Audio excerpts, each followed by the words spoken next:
Hey YouTube, how are y'all doing? It's Andrew, stuntman, actor, and now I guess YouTuber. So yeah, let's get into this video. This is going to be a part two of what I wanted to talk about yesterday, which was comparison, which is the thief of joy.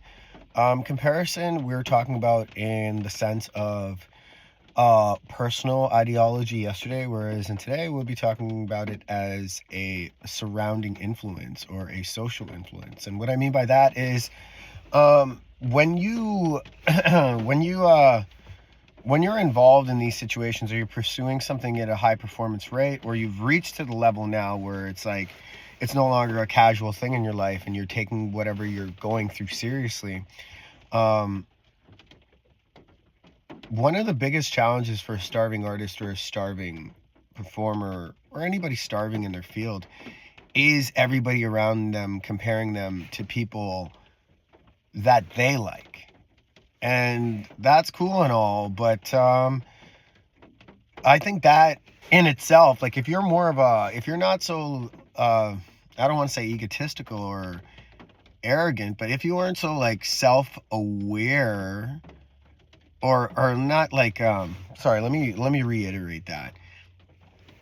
um if you aren't so focused so much on yourself and you're focused more on your surroundings, and you're that type of person, this is going to kind of reflect to how you could react to this, and some tips, 3 tips on how you could like manage that. So um the most important thing is you have to make sure that you're surrounding yourself in a great environment, and try to find yourself a coach or a mentor that is always giving you positive reinforcement and encouragement. That's so essential and so important.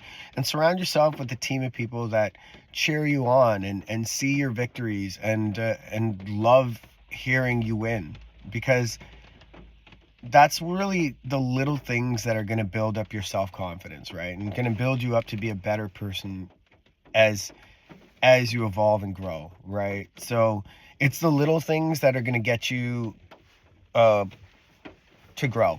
And as people around you are saying things, hey, like, why can't you be like X, Y, and Z? Or how come you can't be like so and so? So a lot of brothers and sisters or siblings, they'll kind of experience this as well. This is pretty much like there's always that one person that is like the ideal, perfect trophy person. And personally, like, a lot of us, we're all different types of characters, and we all think differently. And if people can't understand that, then they aren't really understanding how this operation in life works. Like, yeah, sure, we have to do the mandatory things, like take care of ourselves and go to work and manage things, and but there's a lot of things that we aren't taught. And thank God for YouTube, because YouTube has saved me out of like so much. And that's why I really love this platform. So I found a lot of my mentors and coaches through YouTube, and because I found out a lot of them were connected to people that I needed to connect with in the city for the business that I'm in film stunts. That's another way that I ended up networking and getting more connected. So find a coach or mentor who aligns with your goals, schedule regular check-ins, and track your progress and gain encouragement. So you need that encouragement gain, right? A mentor provides an external, unbiased perspective that validates your efforts and helps you um, navigate feelings of inadequacy, right? So that's what it is. Like, you need that non-biased opinion in your life, and it helps with like trusted friends. You don't need a lot of friends, maybe one or two. I got one. I got literally one friend in the film business that I could honestly call, and he'll give me the most honest feedback all the time. So that's one thing I love about it. And there's a lot of friends I have in the film business that I could do that as well too. But there's like one that goes beyond the film business, that's like a friend, like I could call outside of work, right? So let's think about another thing. Have you ever told these things, like, why couldn't you be like X, Y, and Z? Let the narrative carry on. I'd like you to think the narrative, and I'd like you to shift the narrative with reframing, right? And what I mean by that is loved ones may not realize the harm that comparison cause. Reframing allows you to view these remarks as reflections of their admiration or concern. Um, yeah, loved ones are totally oblivious of what they're doing and what they're saying, right? They've grown up in a different time and they have a different trend of things and they don't understand. A lot of them actually lie about a lot of stuff, right? It's the generational curse of lies and misleading and miscommunication and just people.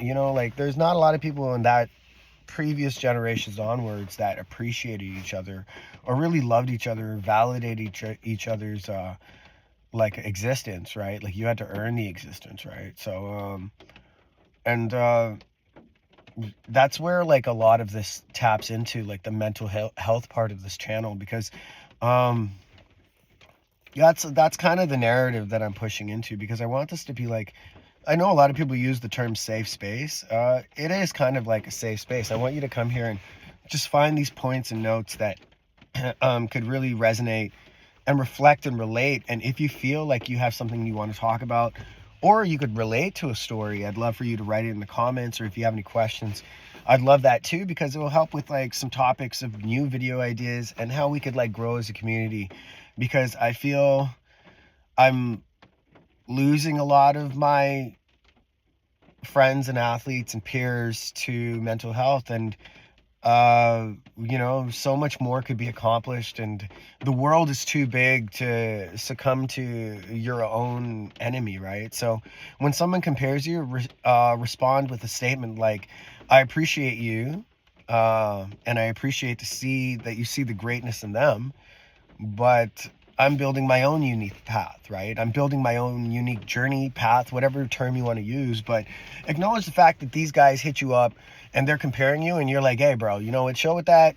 That's cool that you like that person so much, but just letting you know, that's not me. That's not me. If you want that, then adopt that. But I'm who I am and I'm not changing for anybody. Don't ever change for anybody or anything. The only time that you should change is for the better. Like, there should never be a time that you should change your character for somebody else or this and that. I didn't change my character for YouTube. Personally, I did change my character for the business that I'm in. When I did move here to Canada, I had a thick Caribbean accent, but I was a kid at the time. But, I went to a lot of acting school and I learned to acquire this Canadian dialect that you hear. So when I talk to my Caribbean people, I chat proper. So, anyway, yeah, that's just something I wanted to tell you about is shift that narrative. Okay, so an action you could take is when, oh yeah, we already did that. Let's get into point number 3, because we're flying through today's video and I really love it. So that's good. I think I'm getting into the hang of this YouTube thing. It's really cool.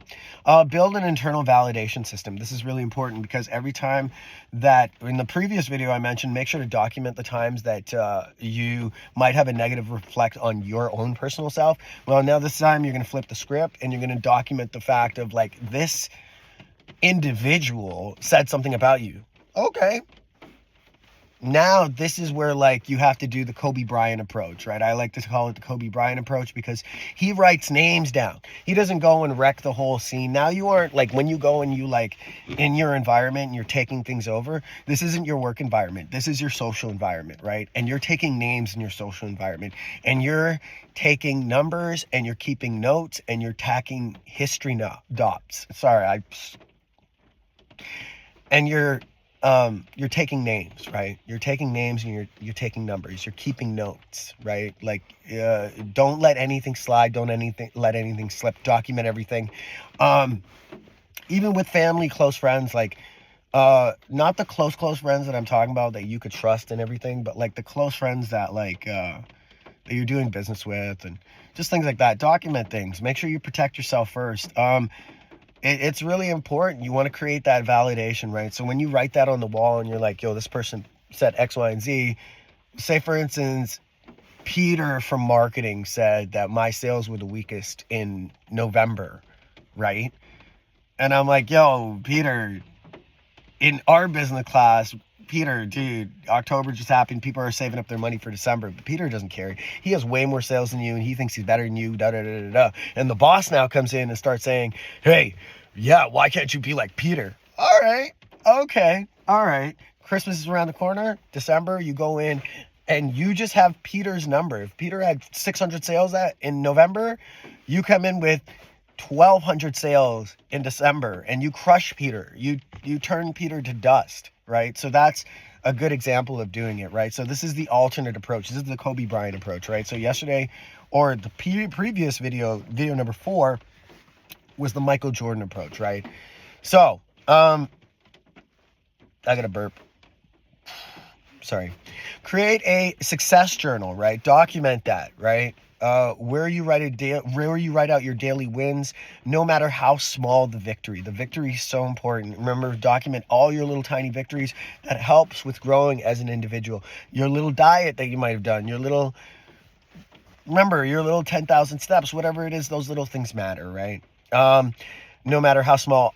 Over time, these build a reservoir of self-assurance to connect an external, to disconnect your external judgments, right? So, yeah, no, man, at the end of the day, you just got to learn how to build that little bubble around you. And I just wanted to let you know, like, especially since we are in the field of high performance, finding that coach, finding that mentor is the cheat code. That is the cheat code. If you don't have a coach or a mentor or that positive reinforcement, you don't have the cheat code in life, and you're not going to get ahead in life, because when you have people pushing you to do better in a good way and are expecting you to be the best, and you know you could be better, you don't have a reason to be hard on yourself. Have fun doing what you're doing, right? Like, with this, I realized with YouTube, I didn't put so much pressure on myself, because I'm like, I'm not going to do all the editing stuff and all that stuff.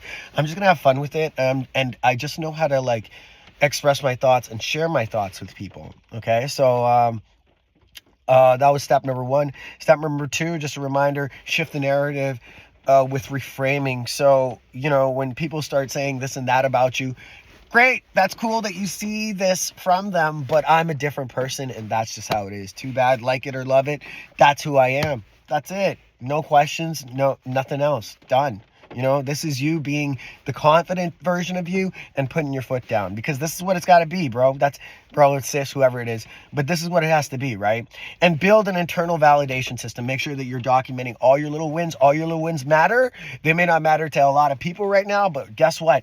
By the time the end of the year happens, all your little wins, boom, the end of the year, you'd have a trophy worth of information, and you're a totally different person. Remember that your body changes in the cycle of every 7 years, but during that 7 years, the changes you make within that 7 years evolves you to a totally different human being. Okay. So, you know what I mean? You might be 14 now, you might be 24 now, but then you'll be 20 or 30. You might be 40 now, but then you'll be 47, right? So after that 7 years, you'll evolve and you'll become something better, as long as you document your small little victories. Put them on a wall, make a little trophy, make a certificate, whatever you got to do. I know that I like to personally, when I get like film swag from set, like Avatar Stunt Team, or like Fire Country, like cast and crew, or like whatever it is, you know what I mean? I don't even wear the swag. Like, I just put it on the wall, and I just have it displayed as like a form of honor. Like, I have like a Jackie Chan towel and like a t-shirt set, when I was training with them, and also when I helped out the newer guys here in Vancouver. Like, it's such a small world, but I put that there because it's a reminder, like when I look at it, I busted my tail. And then there's another part of my wall when I look at, where it has like, a t-shirt with all the squibs. A squib in film is like those little explosions that come out. So squibs blast out, right? And it's like, that was a cool gig that I did. That was my very first Bollywood gig that I did way back in the day. But I kept that t-shirt from like 2 different cities in like 10 years. So it reminds me of where I came from. You got to remember where you came from. You got to remember every step up that ladder, because if you ever got to go down at that ladder and reach somebody up, from the high level you're at, it's hard for you guys to connect if there's no steps in between to remind you and reflect on that, to give them that motivation in the future. Because in the long run, the hand will carry over, and you're the student now, or the performer now, chasing this big dream, but 10-20 years from now, you're going to be the mentor, or the master, or the guru, or the yogi, or whatever it is, that's going to be looking over your pupil and your student body and guiding them in the right direction, right? So I guess I'm at that phase now. So I have a lot of students. I'm very proud of them. I'm proud. Oh yeah, by the way, I just wanted to say off the record, I'm proud of each and every one of you students out of every club that I'm seeing, working on your stunt careers, working on your acting reels and your stunt reels, and working on your film careers, working on your crew work and everything. I'm so proud of each and every one of you, and I'm really flattered that you're shouting me out in your social media posts. And yeah, if you guys need anything from like private training or coaching, mentorship, lessons, I'm available. Just shoot me a message. And don't be shy. And yeah, of course, I help out on film sets with the stunt department.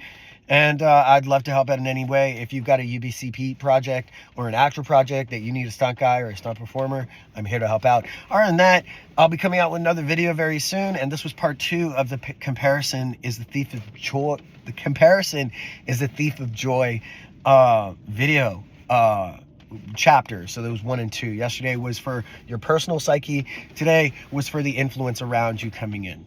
Thank you for your time. I love you guys so much. Sorry, I do a normal pray hand, but I spray my finger training, but that's what it is. Love you guys. Be safe. Be good. Thank you. Take care. Until next video.